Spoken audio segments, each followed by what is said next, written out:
Bonjour. 20e siècle, critique et essayiste, structuralisme, Roland Barthes, Racine, signifiant et signifié. Comme le dit Roland Barthes dans son avant-propos, l'œuvre de Racine a été mêlée à toutes les tentatives critiques de quelque importance, entreprises en France depuis une dizaine d'années.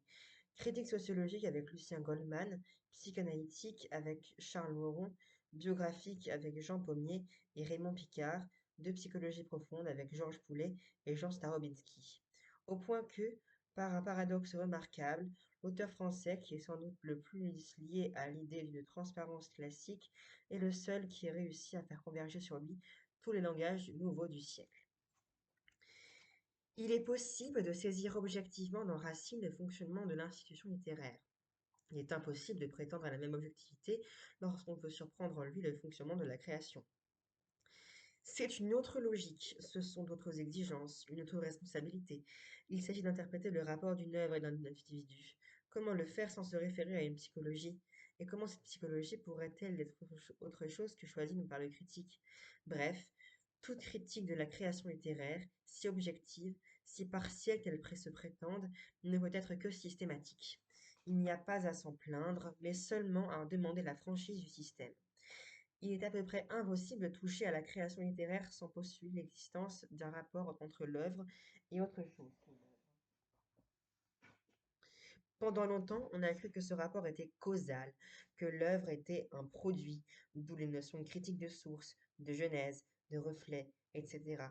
Cette représentation du rapport créateur apparaît de moins en moins soutenable.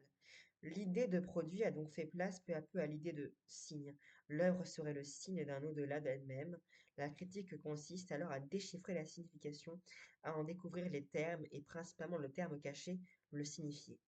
C'est actuellement Lucien Goldman qui a donné la théorie la plus poussée de ce qu'on pourrait appeler la critique de signification, du moins lorsqu'elle s'applique à un signifié historique, car si on s'en tient au signifié psychique, la critique psychanalytique et la critique sartrienne étaient déjà des critiques de signification.